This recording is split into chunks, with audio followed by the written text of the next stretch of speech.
Assalamualaikum warahmatullahi wabarakatuh. Perkenalkan, nama saya Sepnia Devita dengan NIM 2206020002 dari kelas 4B Akuntansi Sore.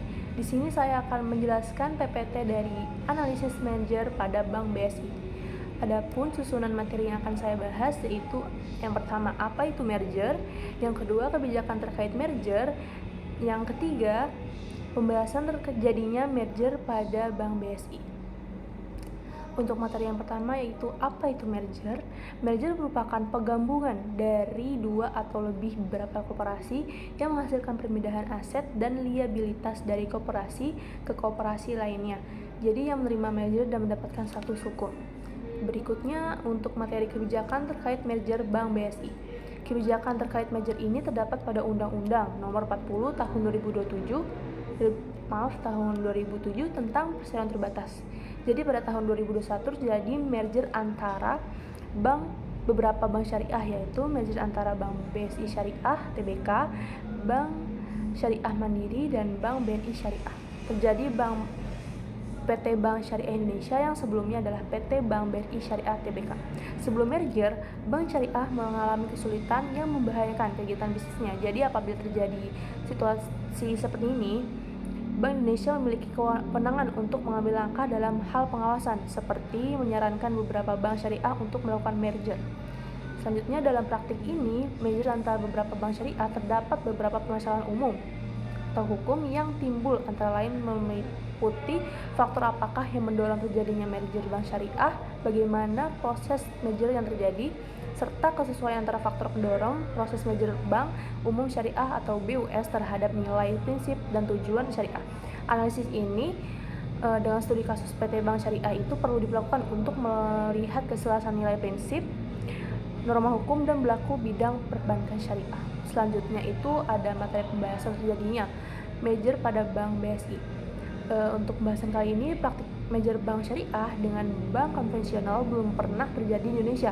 Jadi praktik merger ini yang pernah terjadi dalam hukum perbankan Indonesia adalah merger antara beberapa bank syariah. Jadi sebelum terjadi merger, bank syariah mengalami stagnasi atau tidak berkembang karena kepercayaan masyarakat terhadap bank syariah menurun. Hal tersebut membuat Bank Indonesia mengalami langkah untuk menggunakan kewenangan pengawasannya terhadap bank syariah berdasarkan pasal 54 ayat 1 UU PS untuk menyarankan beberapa bank syariah untuk melakukan merger.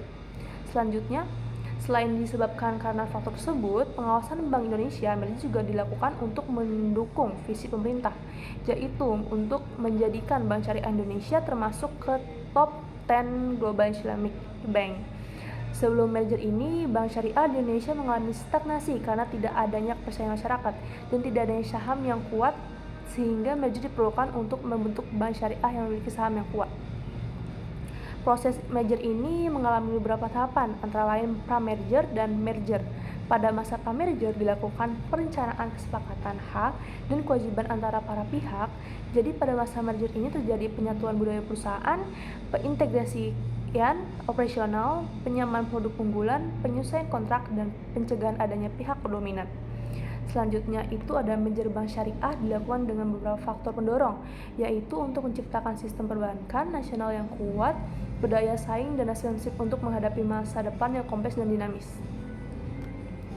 Selanjutnya, awal mulanya proses merger dimulai dari rapat umum pemegang saham atau RUPS dengan membuat kesepakatan antara hak dan kewajiban dari para pihak yang terlibat. Proses merger pada bidang operasional berupa penyesuaian budaya perusahaan, peintegrasian operasional, penjelasan produk, dan penyesuaian kontrak masih terjadi hingga saat ini. Jadi proses merger dilaksanakan sesuai dengan prinsip syariah yang ada dalam ajaran Islam.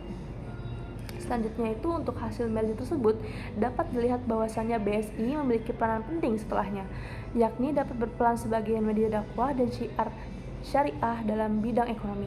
Juga dapat berperan untuk menguatkan ekonomi syariah di Indonesia, dikarenakan BSI saat ini memiliki aset sekitar atau senilai 214,6 triliun rupiah yang tentunya bisa meningkatkan pembiayaan dalam usaha dan pembangunan nasional. BSI juga sendiri diyakini dapat membiayai proyek-proyek infrastruktur yang memiliki skala besar dan sejalan dengan program infrastruktur pemerintah. Selanjutnya, menurut dari data yang saya dapat, dapat dilihat bahwa BSI memiliki aset yang meningkat per periodenya dan memiliki liabilitas dan ekuitas yang cukup besar. Jadi, jika keduanya dijumlahkan, maka BSI akan memiliki cukup modal untuk menjalankan kegiatan operasional dan juga dapat memperluas pangsa pasar yang dimiliki. Namun, dengan aksi merger petugas tersebut tidak lagi berat dikarenakan banyaknya cabang BSI yang memiliki hampir di seluruh Indonesia dapat ikut menyiarkan produk-produk perbankan syariah kepada masyarakat.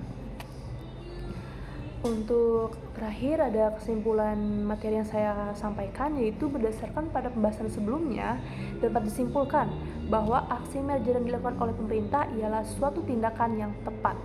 Karena sebelum dilakukannya merger bank-bank syariah yang ada mendapat sedikit perhatian dari masyarakat, yang salah satunya menyebabkan ialah kurangnya pemahaman masyarakat terkait perbankan syariah.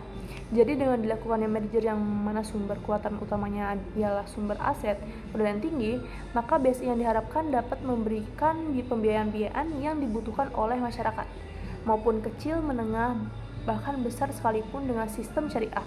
Jadi diharapkan juga dapat membuka mata masyarakat untuk bergabung dengan bank syariah. Dan berikutnya adalah sumber-sumber yang saya dapat untuk mengumpulkan materi pada PowerPoint tersebut. Terima kasih. Mungkin itu saja yang dapat saya sampaikan kepada dari saya sebagai pemateri. Kurang lebihnya mohon maaf. Wassalamualaikum warahmatullahi wabarakatuh.